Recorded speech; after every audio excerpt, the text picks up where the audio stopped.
We believe we're on track to win this election. Frankly, we did win this election.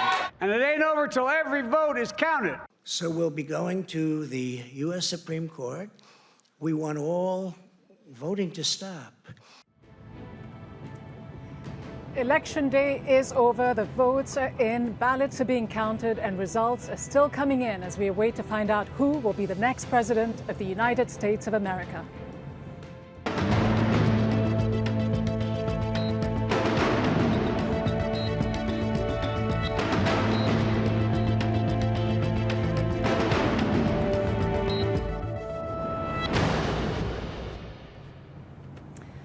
Hello, I'm Ghida Fakhry in Washington, D.C., overlooking Capitol Hill. Welcome to a special edition of Inside America, where we discuss the results of the 2020 presidential election so far and look ahead to what happens next. Now, in this election, the U.S. had its highest voter turnout rate in more than a century, with more than 65% of eligible voters participating, according to the U.S. Elections Project. Now, by comparison, just 59% voted in the 2016 election. And this year, nearly 100 million Americans cast their ballot in early voting, either by mail or in person, ahead of Election Day. Some states are still counting their mail-in ballots, and some voting lawsuits are still pending in key states, including Texas and Pennsylvania. In all, over 300 voting lawsuits have already been filed by both campaigns, with both sides preparing their post-election litigation strategies, and the U.S. president saying he'll be asking the Supreme Court to stop the count. If you believe in democracy, you want every vote counted. As soon as that election's over, we're going in with our lawyers. Joining me now to discuss the election results so far and the Trump campaign strategy moving forward is the deputy chairman of Trump's 2016 presidential campaign, Rick Gates. He's also the author of Wicked Game, an insider story on how Trump won, Mueller failed, and America lost. Rick Gates, President Trump, there is no doubt, outperformed expectations. And this race is far closer than many people might have anticipated. But the votes are still being counted, yet he has already declared victory. A little bit premature, isn't it? Yeah, look, I think, when you look at the numbers and you look at the states and you look at what's at stake, there's absolutely no doubt that the president, from last night and from the states that he was targeting has done, exceedingly well. Pennsylvania, Florida.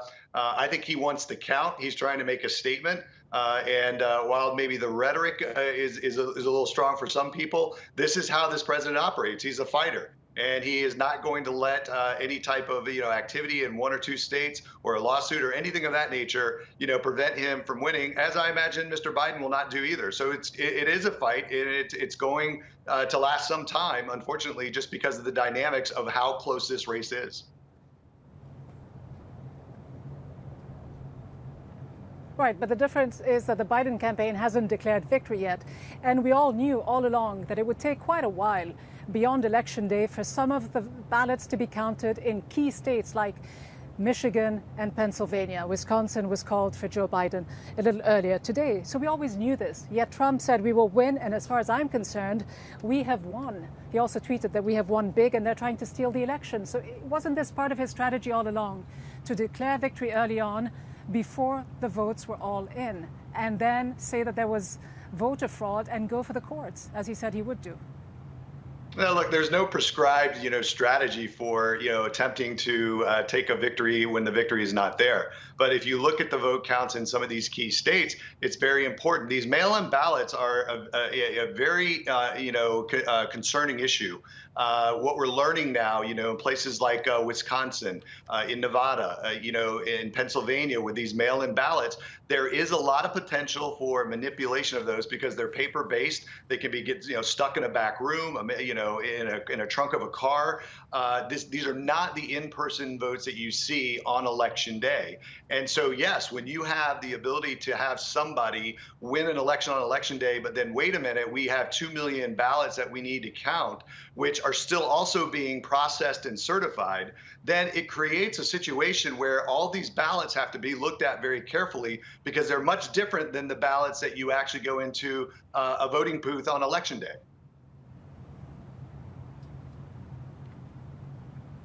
Sure, but why not allow the time for these ballots to be looked at adequately? All along, it seems the Trump campaign had this strategy in mind, that they hoped that the results would be close enough to allow them to get to the courts. The president himself said, quote, "As soon as the polls close, we're going in with our lawyers." Should the Republicans and the Trump campaign want to see this election decided by the courts, by the Supreme Court, or by the vote of the people, the Electoral College vote? No, there's no question they want to see it done by the voters.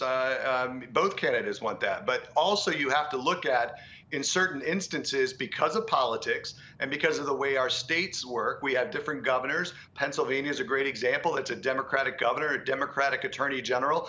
They changed the rules halfway down into the game, and that is a problem. By extending, voter deadlines, by doing other things with respect to the ballots themselves, by changing the rule that the signatures don't have to match.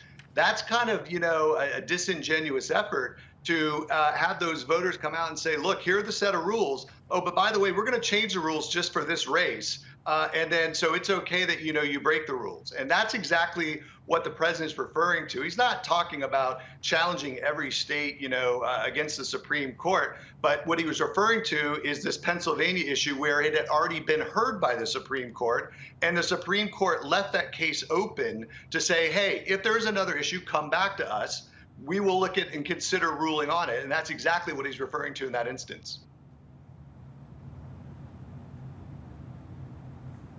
Yeah, but well, it was legal because the Supreme Court of Pennsylvania, in fact, allowed for the counting to go on until, I believe, the 6th of November, so a couple of days after the election. So that was all legal, it was valid. And of course, it takes into account the fact that there were so many mail-in ballots due to the pandemic and the fact that a lot of people, mostly leaning Democrat, were not able to vote in person and preferred to mail in their ballots. But looking ahead now to the strategy, President Trump, and we are expecting to hear from him. In fact, we could be hearing from him within the next half hour. What do you expect his strategy to be moving forward? Yeah, his strategy is simple. He's going to fight for every vote that he thinks voted for him. And so that calls into question Arizona and Nevada. As you saw last night, some of the networks made I think a premature and irresponsible call in Arizona specifically about that, state, and that there were a lot of votes that had not been attributed or accounted for and now are being counted today, which may swing that state back, to President Trump. There's a good chance of that. Nevada, another great example. I mean, they stopped counting in Nevada, and they're going to pick it up tomorrow because there are some concerns about some of the mail-in ballots. So as we continue to get through, this election day process, and here we are actually getting into the real action of it, there's still a lot more to come. So I think the president's going to come out and say, again, look, I think we've done a great job. I think we have every right to believe that we won in this race, and he's going to fight for every vote in every state that he thinks he did, get those votes, and he did win.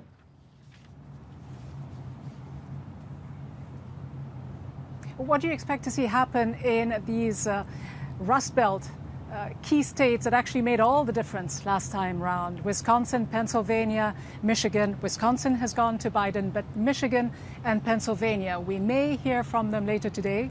The Secretary of State of Michigan said the result could be in today, but the likelihood is that it could also drag to Friday.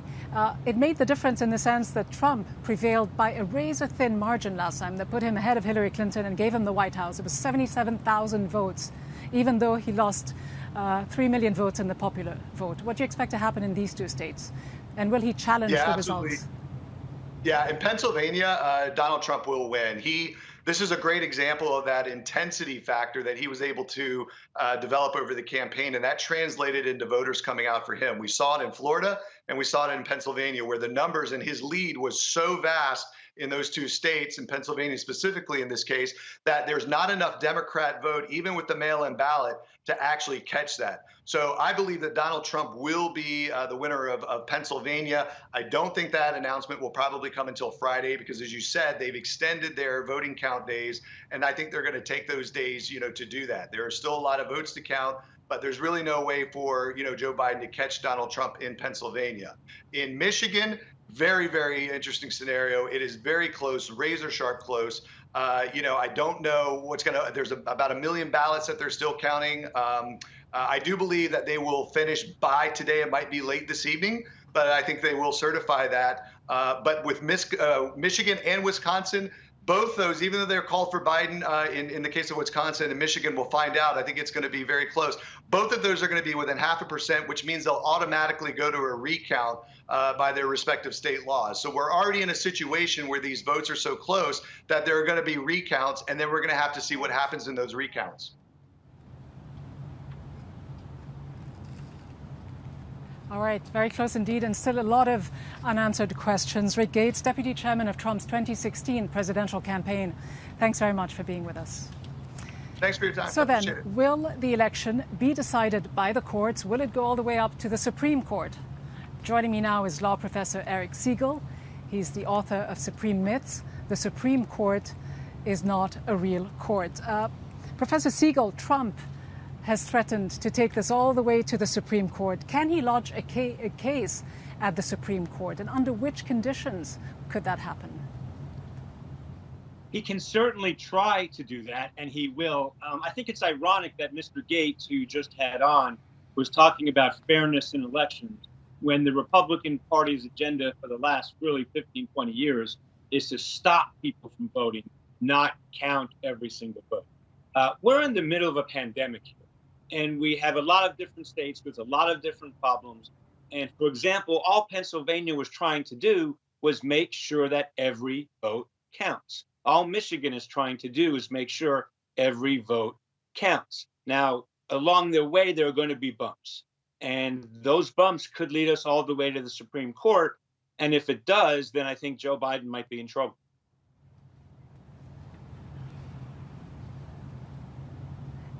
And what will it take for this to get to the Supreme Court? Will the Supreme Court hear a case unless it is filed by a Secretary of State or a governor? No, I mean, Bush versus Gore was, in fact, a suit filed by George Bush back in 2000. I think the most likely scenario is if Pennsylvania matters, that case will go to the Supreme Court. They've already exhibited a desire to maybe hear it again. But if Biden wins Arizona, Nevada, and Michigan, my understanding is, I'm not a numbers expert, but my understanding is that Pennsylvania won't matter. Let me just say this. If it comes down to Pennsylvania and it goes to the Supreme Court, then I think we could be in real trouble in terms of our.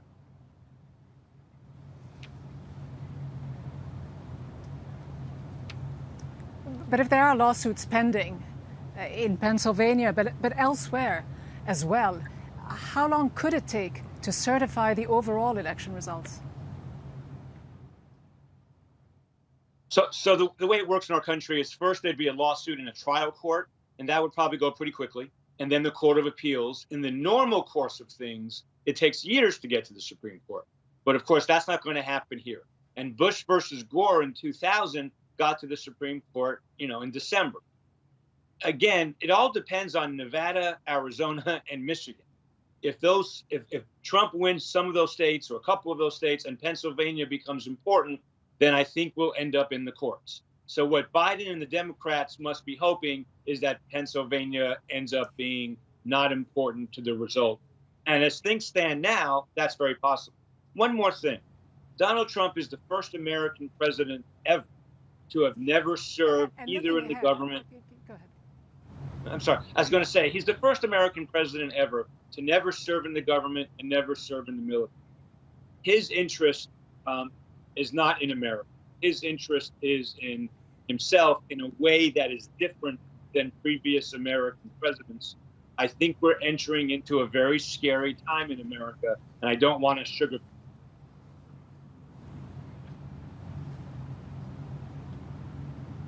But obviously, Professor Segall, as you know, the country, Americans are so deeply divided down the middle. It was the case 4 years ago. It perhaps is the case even more so today. His supporters have really rallied around him. We just saw with this very tight election result. It isn't just his base, but people have not really repudiated his policies the way some Democrats and others, critics of the president, might have expected. But let me ask you this.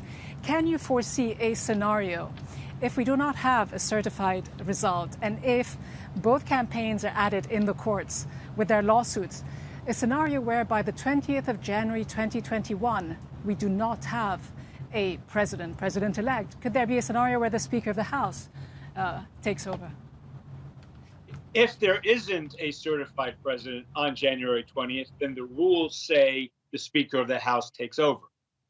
If we don't have a certified president by January 20th, though, I'm not sure those rules are really going to come into play. There's one more difference between this year and Bush versus Gore. When Bush versus Gore was decided, there was much more confidence in the Supreme Court than there is today. Given how President Trump and Senator McConnell have manipulated the court to avoid Judge Garland being on the court, adding Barrett at the last minute, I don't think this Supreme Court has the confidence of the American people in the way the Bush versus Gore court did. If it ends up in the Supreme Court, I'm going to say it again, I think America is in deep trouble.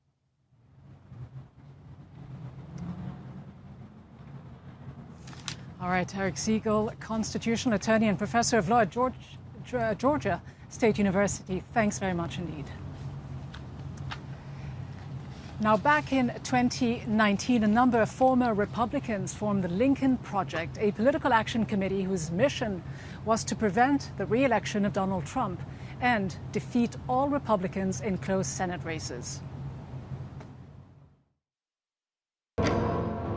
I don't believe you need 30,000 ventilators. You don't take responsibility, but you did disband the White House Pandemic Office. 1,000 Americans are dying a day. It is what it is. This is real, y'all. This is coming right down. I think this was a blessing from God. The Lincoln Project is responsible for the content of this advertising. I'm now joined by Reed Galen, one of the co-founders of the Lincoln Project. Reed Galen, looking at the election results so far, and given the amount of time and effort and energy and money that you have spent at the Lincoln Project trying to defeat Donald Trump, would you say that your efforts have succeeded? Well, I would say this is that it looks to me as if Vice President Biden will ultimately be elected the 46th president of the United States. And so from that perspective, yes, it will be successful. What I think we also learned, though, is that, we should probably take whatever pollsters we have in the country and send them back to statisticians class. And I think also we should understand that this country, to your point with your last guest, is extremely divided and seems to be very willing to vote for someone who for decades would have been considered antithetical to American and democratic values. And so I think, as we move forward here, and the Lincoln Project will move forward, I think we want to really take a hard look at where America is, what it sees in itself, and how it is that we start to have a common discussion in this country. I think the good news is that with a Joe Biden as president, the temperature of American politics probably comes down a great deal. And so maybe those discussions are more possible than they would be now.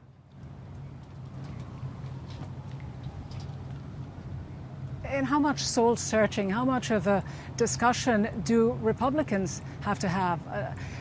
The never-Trumpers within the GOP, the Republican Party, those people who were certain that if Trump won once, it might have been a fluke, but the second time round, Americans would certainly not elect him. How much of a hard look do you have to look at yourselves and the party and realize that this president has far more support than you might have liked to admit or see? Oh, for sure. Yeah. You're not going to get anybody who's more surprised than me at the level of support that Donald Trump showed on Election Day.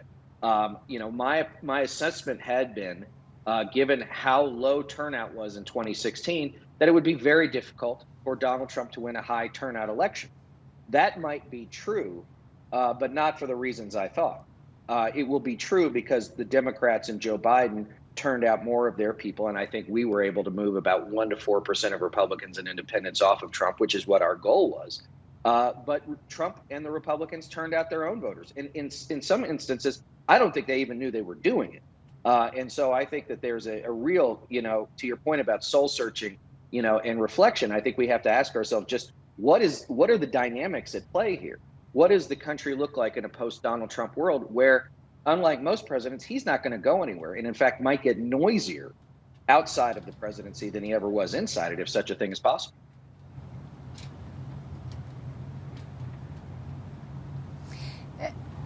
And I think it's fair to say, although you certainly must have made a little dent, certainly among Republicans, and appealed to many disenchanted Republicans to move away from Donald Trump and vote against him, it did not make the significant kind of dent that you might have wished for. That's for sure, looking at the results. He's held on to his base. Many people have stood by him. And we have not seen an erosion of the Republican Party when you look across the country. Look at the tight Senate races, the fact that someone like Lindsey Graham held on to his seat. What does that tell you? Again, I think that it tells you that the United States is not a progressive nation. It's probably still a centrist nation. It probably, for a lot of voters, have socialized into Republican or Democrat, and that very well might mean that they dislike the other side more than they like their own side. And so I'll be interested to see as we look at more data in the coming days, whether or not a lot of people were voting for Joe Biden or against Donald Trump, or for Donald Trump and against Joe Biden, and what they thought of as, whether or not he was a socialist, a leftist, a progressive, he's going to raise taxes, whatever it is. We should remember that a lot of people in this country, because it's a two-party system, are socialized into one party or the other at a very young age. And it doesn't matter how hard you work. They're going to be Republicans. If Donald Trump has an R behind their name, or Lindsey Graham has an R behind their name, that's who they're going to vote for. That's going to be the extent of, the analysis that goes into their decision.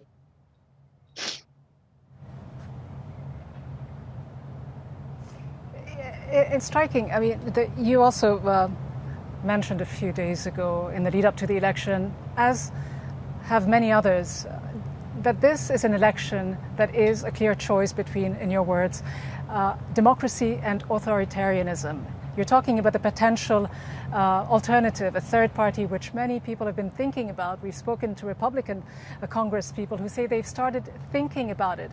How important is it for the United States in the next few years to break out of the two-party system?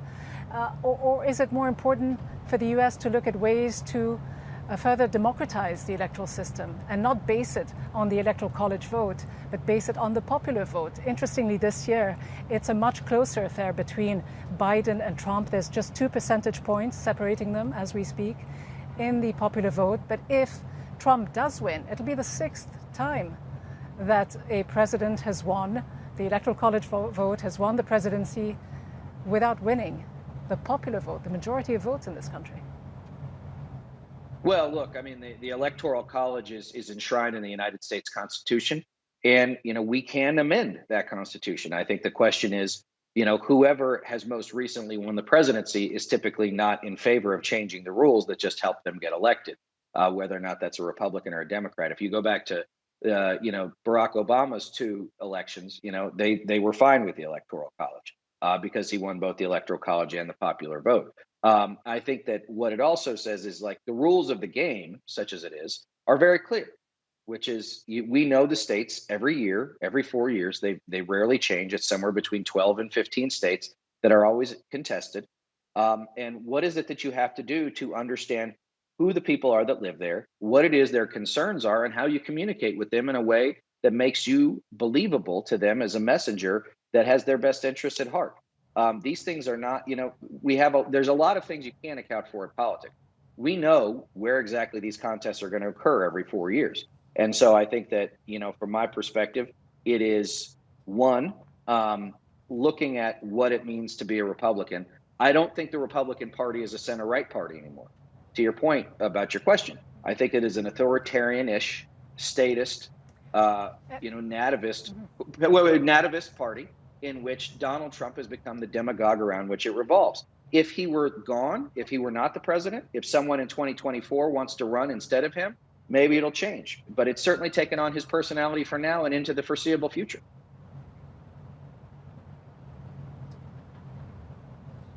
But whether he wins or loses, even if he wins by a narrow margin, hasn't this party become the party of Trump, essentially? I mean, sure. Just look around you. I mean, we've seen in the past few months how there's been this tolerance, acquiescence, if not open embrace of white supremacists, of fringe groups like QAnon, by the president and his supporters, quite frankly. This is a party, as you say, that has moved towards the right. Can it be brought back to the center? I'm not sure. And if it can, it's not going to be anytime soon.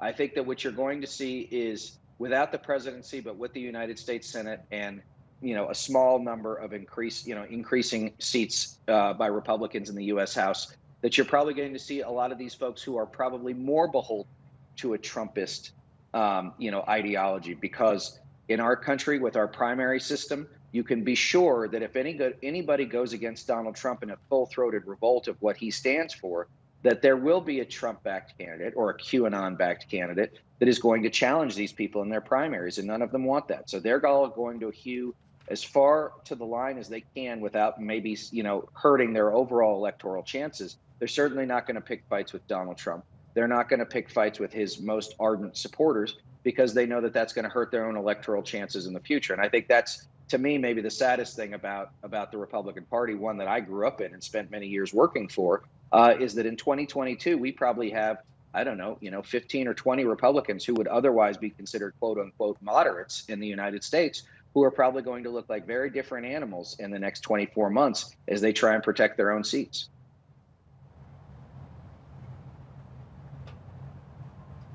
And where do you think this leaves the Democratic Party? Because it's been quite a blow to them, given the unprecedented voter turnout.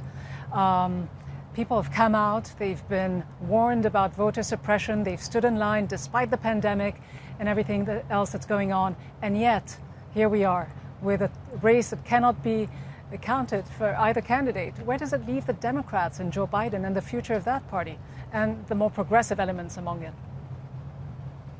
Well, I think it leaves them in a place where they need to do their own analysis, which is, again, I think that the country, the United States, and I think Americans writ large, would prefer two parties like they used to have. They had Democratic and Republican parties that were coalitions of different groups, and that you could be a conservative Democrat or a progressive Democrat and live within that party. You could be a, Southern, fundamentalist Republican, or a Rockefeller Republican from, New York or California, and you could all live in that party together. We don't have that now. The parties are striated. They're very polarized. They're very atomized in the way they think about things. And within the Democratic Party, what you've seen that hasn't happened yet is that the progressives and the establishment, or the moderate Democrats, are still fighting for the soul of the party. I think what their issue is that in many cases the progressives own the soul, but the moderates get elected. And so, they're going to have to figure out what it is they want to be. And I think that, remember that in democracy, it doesn't mean that you get everything you want. It means that you get to have the discussion and the argument to make your best case, both to your colleagues and ultimately to the American people, about why your vision for governance is the best. And I don't think either party's figured that out. And I think that's why you see so much antipathy out of the American people.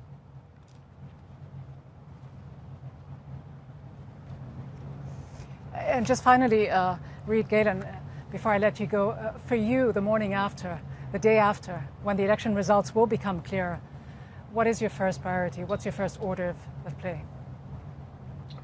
Well, I hope to get a little bit more sleep than I got last night. But I think what it will be is understanding what it is we want to be in this country. We've had our own democratic rescission, as we've seen in places like Poland and Hungary. We see authoritarian, nature on the march in places like Italy and Germany and Spain and the UK and France. We must defend democracy in the United States and across the democratized world. We cannot be the soft side of this argument. We will be there defending democracy, promoting democracy. It is the only system of all the systems that allows for both freedom of speech, freedom of thought, freedom of economic action. And we will continue to make that case to the American people and beyond as we start here, into a new era where I believe that Joe Biden will take the oath of office on January 20th, and we will move into a new American era.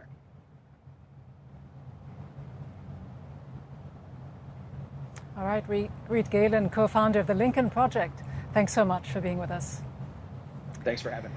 Now, some of the key issues on the ballot this year were the president's handling of the coronavirus and the economic crisis facing the United States, which has had a particularly devastating impact on communities of color. The issue of racial injustice has also galvanized many voters. So did the threat of voter suppression. So just how did Republican efforts to limit voting options and Democrats' push for expanded voting access affect the turnout among African American and Latino voters in some of the key battleground states, and Texas, the state with the highest voter turnout. Joining me now is Gary Bledsoe, president of the National Association for the Advancement of Colored People, the NAACP in Texas. He's also the acting dean of the Thurgood Marshall School of Law in Houston, Texas. Gary Bledsoe, if this election was supposed to be a referendum on Donald Trump and his policies, well, it seems like he won this referendum, given the closeness of this race. It was not the resounding repudiation of his policies by any stretch of the imagination, even if Biden wins the White House. Did you expect this race to be this close, and just how shocked are Democrats today in Texas? Well, I think that, first of all, I'm the former acting dean. I'm no longer acting dean at Thurgood Marshall.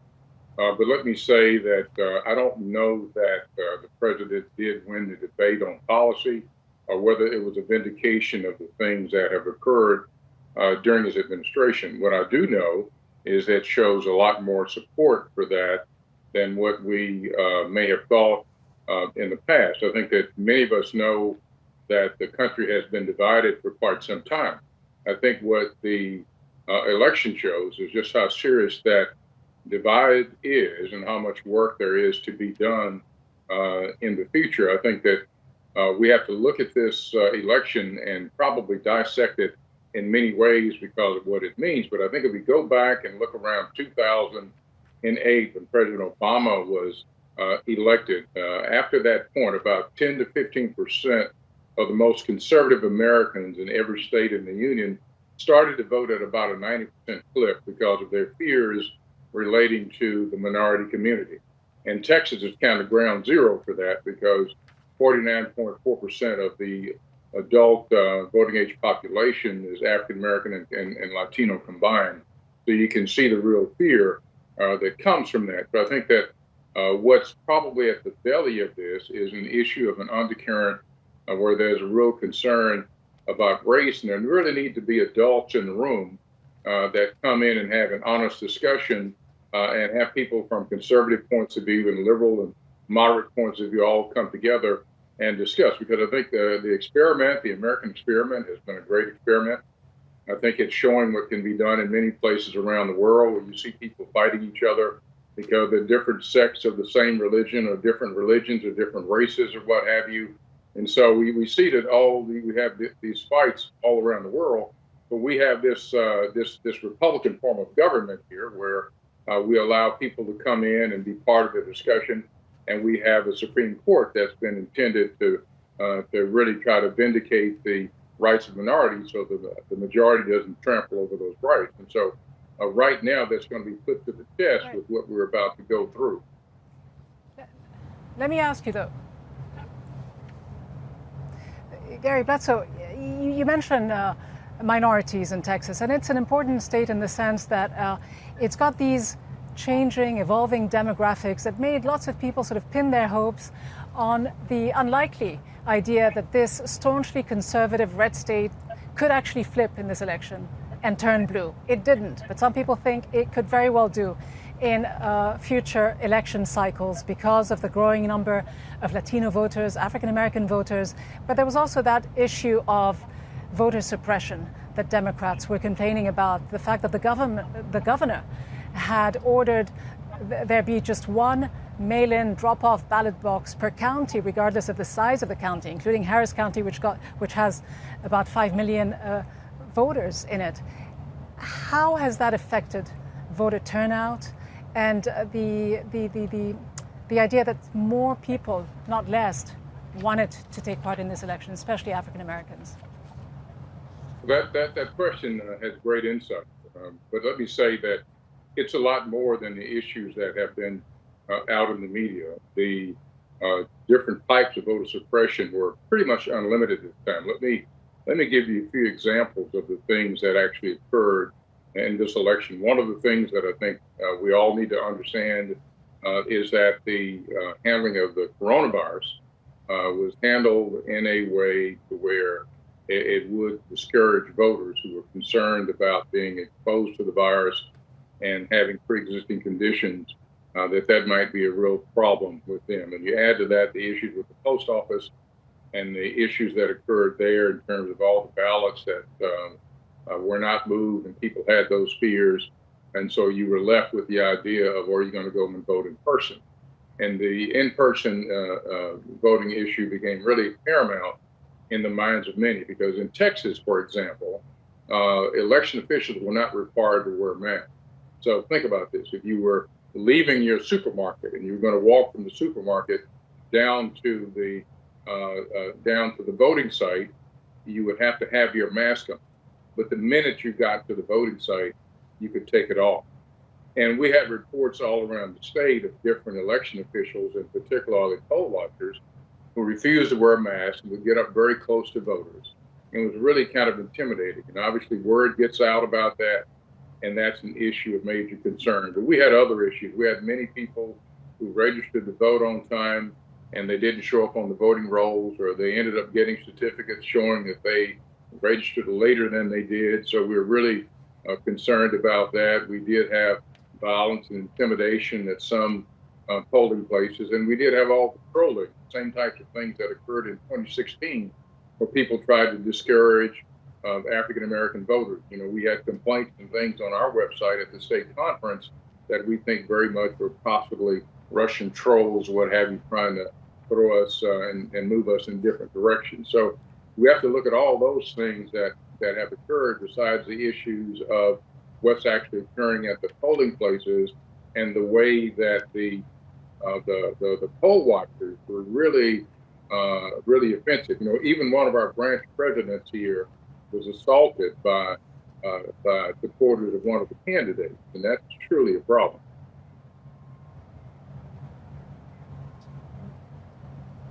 But despite all of these hurdles that you mentioned, Mr. Bledsoe, clearly this has galvanized an incredible number of people to vote. In fact, Texas has traditionally been one of the states with the lowest voter turnout. That changed dramatically this election.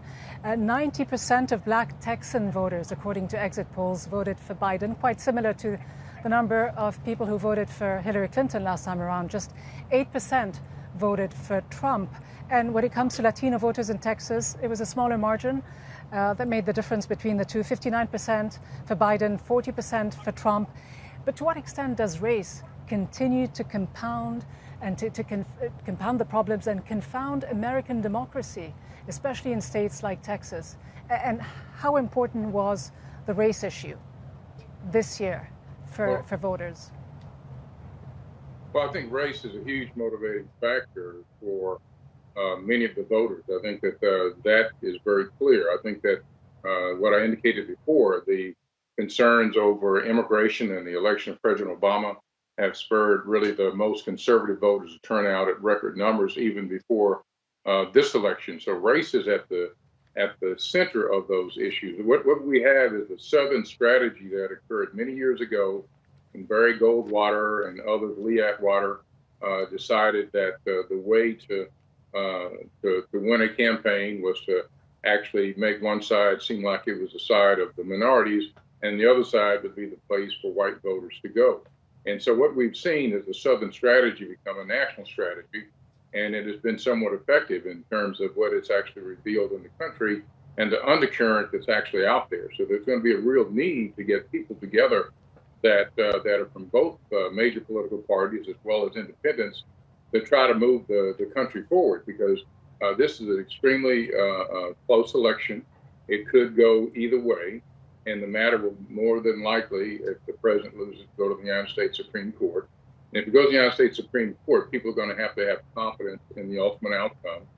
We know how Al Gore did last time when the issue went to the Supreme Court, and he got out and encouraged his supporters to accept the actual decision of the court and make gracious comments. And even John Kerry, when there were issues raised in 2004, didn't move forward with a number of those issues. So it's going to take that kind of to try to make sure that the country doesn't really go south and have problems of greater magnitude that are existing out the street.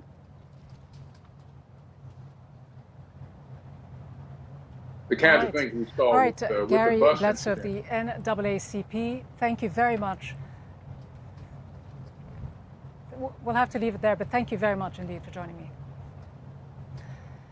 Now, not everyone in this election supported either one of the two candidates or their parties. Some have been deeply disillusioned for quite some time by both the Republican and Democratic establishments, calling for an alternative. So how do progressives in the US view the outcome of the election so far? Nick Branagh joins me now. He's the national coordinator of the Movement for a People's Party and previously served on Bernie Sanders' 2016 presidential campaign.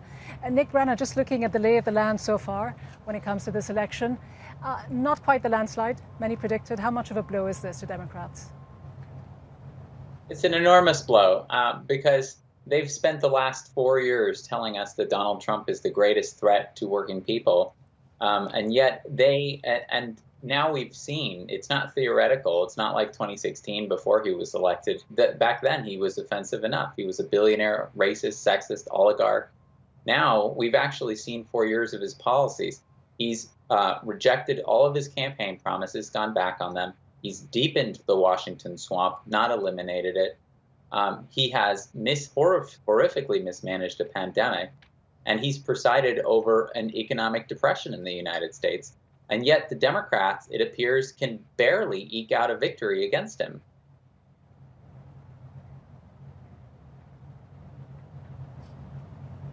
They can barely eke out a victory, and I think the last time we spoke, you told me you may very grudgingly, very reluctantly have to vote for Biden.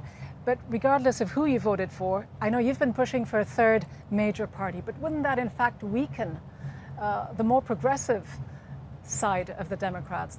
They have obviously made an outreach to progressive leaders, whether it's Alexandria Ocasio-Cortez on Capitol Hill or others, to try to bring you into the fold and take your ideas into account.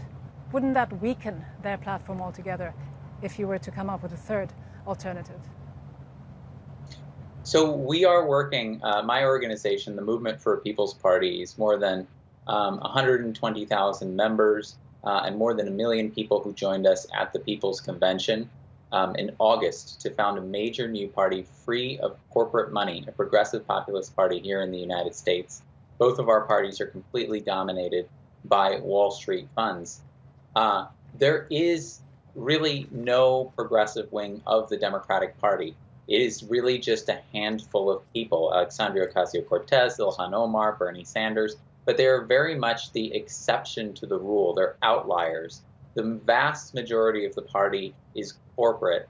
And so what we're saying is that, in fact, to change this country and to have the credibility, because the Democratic Party and the Republican Party, as this election has showed, the people have such a lack of confidence in those parties now, both of them, that what we need to do, in fact, is we need to form a major new party based and rooted on the issues that the majority of Americans support, like Medicare for all, a universal basic income, getting money out of politics, racial justice, all things that ending the wars, ending the surveillance infrastructure, all of these things that you have supermajority support among Americans for, and yet neither of the two corporate parties represents them.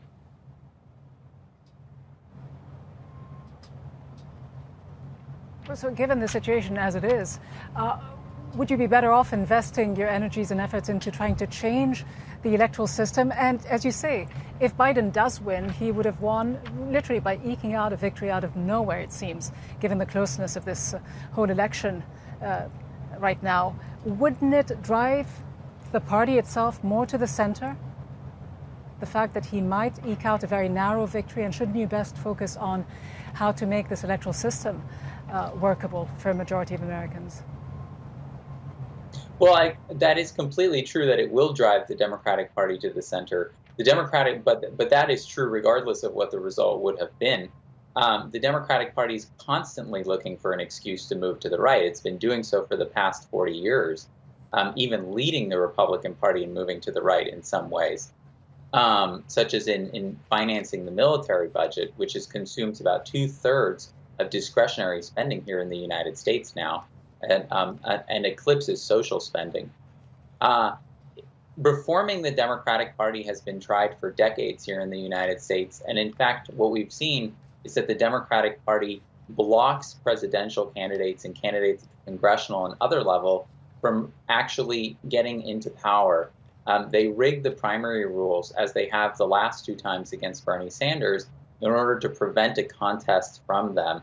And so there's no way to power within the Democratic Party as long as they're going to do that, which is why we need a major new party so that we don't have to go through their rigged primaries, and candidates that actually embody the principles and policies that the majority of Americans believe in can get in front of the electorate in the general election and can actually be an option in those general election ballots.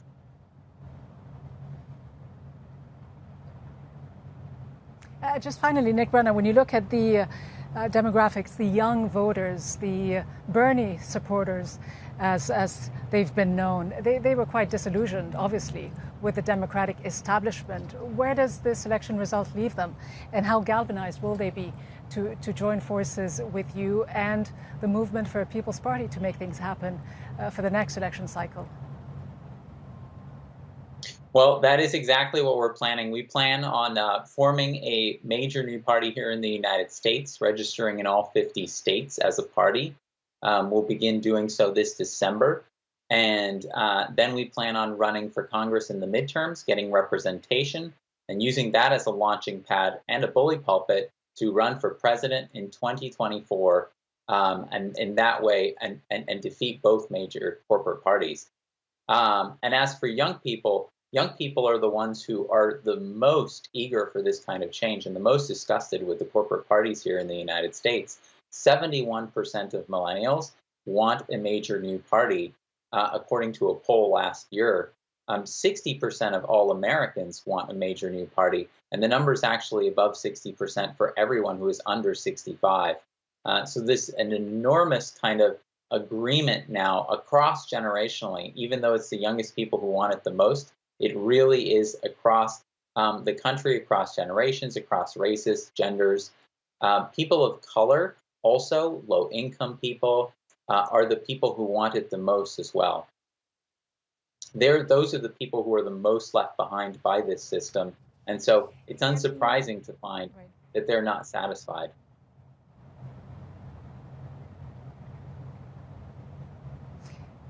We heard President Trump throughout this campaign talk about the radical left and really take on supporters of Bernie Sanders. The young voters out there who wanted that alternative that you speak about, Nick Branagh.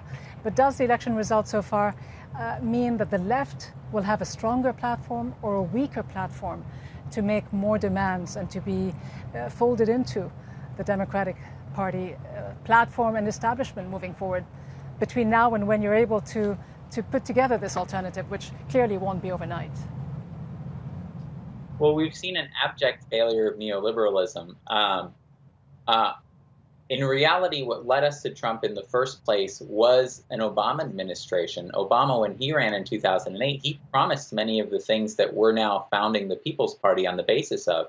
A Medicare for all system, free public college, breaking up the big banks, getting money out of politics. But he went back on all of those promises, tackling the climate crisis. All of those, he went back on all of them and really just reinforced Republican policies for his 8 years in office. And that was the reason that there was such a sharp counter-reaction to Trump, and that Trump was elected in the first place was as a result of Obama's neoliberalism. Now, with Biden coming into office, in all likelihood, what is going to happen in 4 years from now is that we're going to see an even sharper counter-reaction to Biden that is even further towards a neo-fascist right wing here in the United States. And the only way that we're going to prevent that is by building a major new party, by building a People's Party. Because what the Democrats have done in this country is the Democrats have come to represent the party of the status quo. Joe Biden even said it. He said, if I'm elected, I will change nothing. I will fundamentally change nothing. And so, yet the status quo isn't working for people. People feel, you had, even before the pandemic, you had 80% of Americans who were living paycheck to paycheck here in the U.S. More than half the country couldn't afford a $400 emergency. And so everybody was living at rock bottom, on the margins already. And the pandemic has kicked more than 8 million additional people into poverty.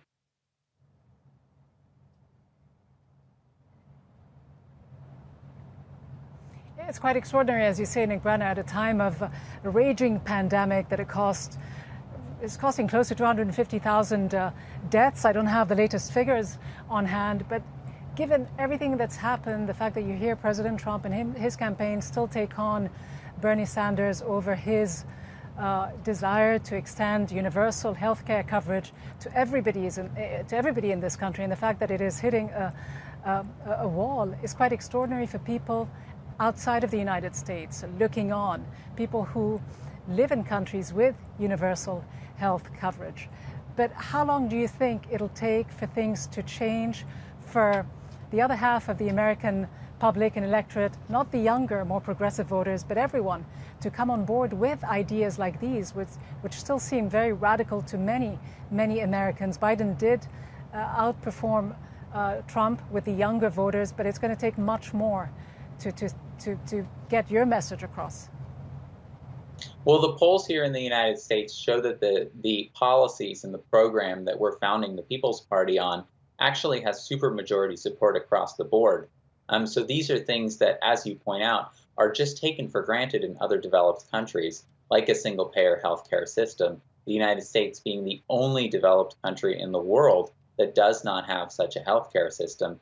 And so right above to the north, in Canada, we have the costs of prescription drugs, which are ironically produced here in the United States, are then shipped and they're sold at 1/10 the price across the border, and yet sold at 10 times the price here in the United States. And so you have about 71% of Americans who want a Medicare for All system. That was a poll actually taken just last night, an exit poll of voters. You have about 62% of Americans who want free public college. You have 82% of Americans who want a basic income. And you have 93% of Americans who want to get money out of politics. So this is a supermajority platform across all issues.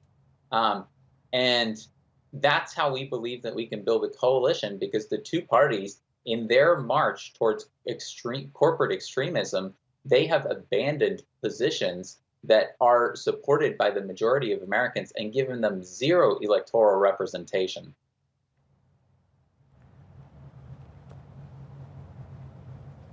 All right, Nick Branagh, the National Coordinator for the Movement for a People's Party, thank you very much for being with us and for sharing your insights. Now, this election has proven once again that the United States, as we heard over this hour and previous hours in the course of today and in the lead up to this election, it has proven that this is a deeply fractured, deeply divided country. After elections, there is usually a sense of relief, a sense of unity, a sense of coming together. This was not the case in 2016, and it doesn't seem like it will be the case this time. The fact that this election was far closer than many expected, despite the pandemic and the tensions around systemic racism, has confounded many people looking on here in the United States and abroad. One thing is for sure, this election and the impact of Trump's 4 years in office will have a long-lasting impact, whether Trump wins or not, far beyond the expectations. From me, Ghida Fakhry, and the entire team here in Washington, thanks for watching.